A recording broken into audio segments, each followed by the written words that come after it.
Hello दोस्तों, मैं अनु।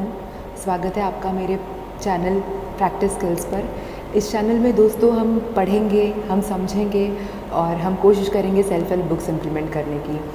आप में से कितने लोग कोशिश करते हैं किसी सेल्फ हेल्प बुक को पढ़ने की और उसके बाद शायद खुश होते हैं, उसके बाद समझने की कोशिश करते हैं और 4 दिनों के बाद सिचुएशन फिर वहीं की वहीं रह जाती है। तो मेरे इस चैनल के ज़रिए मैं कोशिश करूँगी कि हर एक एट अ टाइम मैं एक सेल्फ हेल्प बुक को लूँ और उस बुक का रिव्यू करूँ, उस बुक में क्या समझाया गया है उसे आपको समझाऊँ, उसे आपको बताऊँ और कोशिश करूँ कि आप उन चीज़ों को अच्छे तरीके से समझ पाए। और हर प्रैक्टिस बिफ़ोर मैं आप लोगों के सामने कोई बुक पढ़ूँ या बिफ़ोर मैं आप लोगों को किसी बुक के बारे में बताऊँ, मेरी ये कोशिश होगी कि वो बुक मैं खुद पढूँ, उसे खुद इम्प्लीमेंट करूँ और उसके बाद मैं खुद समझने की कोशिश करूँ। तो दोस्तों, इस यूट्यूब चैनल पर जो सबसे पहली बुक जिसका मैं रिव्यू करना चाहती हूँ वो है द मैजिक बुक। ये बुक दोस्तों लिखी है रोंडा ब्रायन ने और लिंक मैं आपको इस बुक का लिंक डिस्क्रिप्शन बॉक्स में दे दूँगी। आप चाहें तो आप खुद पढ़ सकते हैं, आप खरीद सकते हैं, आप ऑनलाइन देख सकते हैं, बट बिफोर ये बुक क्या कहना चाहती है आप वो समझ लीजिए। तो द मैजिक बुक दोस्तों लिखी है रोंडा ब्रायन ने। रोंडा ब्रायन ने द मैजिक के पहले the secret, the power, the hero ऐसी कई बुक्स लिखी हैं जो कि बेस्ट सेलर रही हैं। तो मेरा द सीक्रेट उनकी काफ़ी फेमस बुक है जो लॉ ऑफ अट्रैक्शन के बारे में बताती है। इसी तरीके से द मैजिक उसी बुक का एक्सटेंशन है। मैंने लॉ ऑफ अट्रैक्शन की बुक इसलिए नहीं ली क्योंकि बहुत सारे लोग उस चीज़ को समझते हैं, उस चीज़ को जानते हैं और यूट्यूब पे आपको कई वीडियोस मिलेंगे लॉ ऑफ अट्रैक्शन के बारे में समझने के लिए। सो आप उन्हें लेकर समझ सकते हैं। और ये बुक मैंने खुद प्रैक्टिस की, मुझे खुद बहुत अच्छी लगी, इसीलिए मैं आप लोगों के सामने ये लेकर आई हूँ। तो दोस्तों, द मैजिक बुक, ये बुक सिर्फ एक स्किल के बारे में बात करती है या सिर्फ एक प्रैक्टिस के बारे में बात करती है, वो है एटीट्यूड ऑफ ग्रैटिट्यूड को डेवलप करने के लिए, हमेशा थैंकफुल होने के लिए, हमेशा शुक्रगुजार होने के लिए और हमेशा हर चीज़ में एक अलग आउटकम देखने के लिए। होता ये है दोस्तों कि हम हर बार हर सिचुएशन में हमारा दिमाग कुछ इस तरीके से प्रोग्राम हो जाता है कि हम हर सिचुएशन का एक बुरा साइड देखने के लिए पहले कोशिश करते हैं या पहले प्रतिबद्ध होते हैं कि हम किसी सिचुएशन का बुरा साइड देखें। जैसे अभी आप हाल ही में सबसे सिंपल एग्जांपल ले लीजिए लॉकडाउन में दुनिया भर की न्यूज़ चैनल्स में, देश भर में ऐसी ऐसी खबरें आ रही हैं, इतने लोग मर गए, इतना सिचुएशन ऐसी हुई, या लॉकडाउन की वजह से कई लोगों की जानें गई, मुंबई में इतने केसेस बढ़ गए, इंडिया में इतने केसेस बढ़ गए, यूएस में ये हो गया। बट आप एक बार आम जिंदगी पर सोचिए लॉकडाउन ने क्या इम्पैक्ट डाला है। जहाँ तक मैं सुनती हूँ, मेरे सारे दोस्त जो लड़के हैं उन्होंने खाना बनाना सीख लिया है। हम सभी अपनी किसी न किसी एक एक्टिविटी को अच्छी तरीके से करने की कोशिश कर रहे हैं। कई लड़कियां जिम कर रही हैं, कई लोग अपना स्किन का ध्यान रख रहे हैं, लड़कियां लड़के हम किसी न किसी एक एक्टिविटी को सीख रहे हैं। वैसे आपसे कहूँ तो मैंने भी ये यूट्यूब वीडियो लॉकडाउन के वक्त ही बनाने के लिए सोचा, बिकॉज़ मुझे पता चला कि शायद ये चीज़ मुझे पसंद है और शायद ये चीज़ मैं लोगों तक भेज सकती हूँ।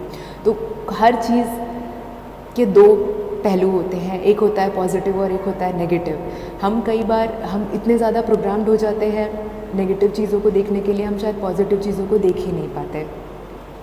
तो द मैजिक में कोशिश की गई है अपने नज़रिए को बदलने की, अपने आप को ये एहसास दिलाने की कि हम जिस सिचुएशन में हैं, इस सिचुएशन से बाहर निकलने के कई रास्ते हो सकते हैं। और इसी कोशिश को पूरा करने के लिए हम प्रैक्टिस करेंगे आर्ट ऑफ ग्रैटिट्यूड की। तो इस बुक में सबसे पहला एग्जाम्पल दोस्तों जो दिया है वो है गॉस्पेल। सेंट गॉस्पेल ने अपनी बुक गॉस्पेल ऑफ मैथ्यू में कहा है, whosoever has it will be given more and whosoever does not have it will be taken away from him. जब आप ये पढ़ते हैं तो आपको लगता है शायद रिच के पास और पैसा होता जाएगा और गरीब के पास और पैसे कम होते जाएंगे, जिसके पास है उसे और ज़्यादा मिलेगा और जिसके पास नहीं है उससे छीन लिया जाएगा। इस पूरी कहावत का मतलब ये है। लेकिन जब आप इसे पूरे तरीके से समझने की कोशिश करते हैं, या रोंडा ब्रायन ने इसको एक बहुत अलग नज़रिया दिया है, वो है whosoever has gratitude will have it more and whosoever does not have gratitude will be taken away from him.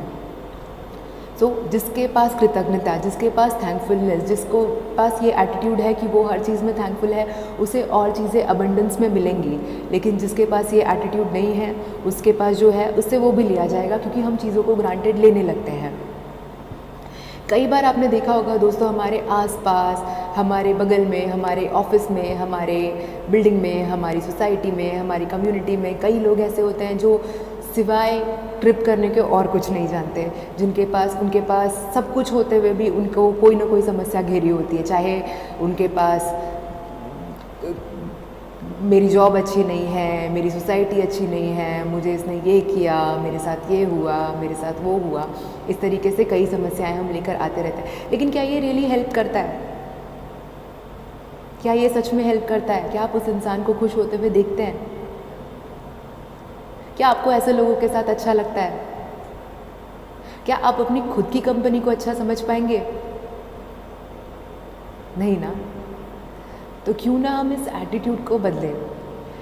चाहे आप कुरान में प्रॉफिट मोहम्मद देखिए, चाहे आप गीता में श्री कृष्ण देखिए, या जीसस क्राइस्ट, इन सभी ने अपने अपने किसी न किसी स्टेटमेंट में ग्रैटिट्यूड का यूज़ किया है। ऐसा कहते हैं जीसस अपने हर जादू को परफॉर्म करने से पहले थैंक यू कहते थे, तो हम क्यों नहीं? और दोस्तों, इन सब के अलावा आप जितनी भी बड़ी नामी हस्तियां देखिए, चाहे मार्टिन लूथर किंग हो, चाहे महात्मा गांधी हो, चाहे थॉमस अल्वा एडिसन हो, चाहे न्यूटन हो, इन सभी ने अपने किसी न किसी स्टेटमेंट में ग्रैटिट्यूड का जिक्र किया है। आई स्टिल रिमेंबर न्यूटन और आइंस्टाइन दोनों ने अपने कई एक्सपेरिमेंट्स, कई खोजों को बताते वक्त ग्रैटिट्यूड का जिक्र किया है। आइंस्टाइन ने कहा है कि वो दिन में अपने आप को 10 बार थैंक यू कहते हैं, चाहे वो कोई भी चीज़ परफॉर्म कर रहे हो। तो ये शुरू में बहुत मुश्किल होता है दोस्तों, थैंक यू कहना। मतलब आप लोग को शायद लगे कि ये थैंक यू कहना इतना आसान होता है, या इस थैंक यू के पावर को हम समझ पाए ना समझ पाए। लेकिन जैसे जैसे हम प्रैक्टिस करते हैं, जैसे जैसे हम चीज़ें सीखते हैं, जैसे जैसे हम आगे बढ़ते हैं, हमारे लिए ये आसान होते जाता है। तो इस बुक में कुछ सेट ऑफ 28 प्रैक्टिसेस दी गई हैं जिनको हमें करना है, जिनको हमें डेली लाइफ में इम्प्लीमेंट करना है, और ये प्रैक्टिसेस बहुत हेल्पफुल होती हैं ग्रैटिट्यूड डेवलप करने के लिए, एटीट्यूड ऑफ ग्रैटिट्यूड डेवलप करने के लिए। सो इन प्रैक्टिसेस को हम डेली कर सकते हैं, वीकली कर सकते हैं, मंथली कर सकते हैं, जैसे चाहे वैसे कर सकते हैं।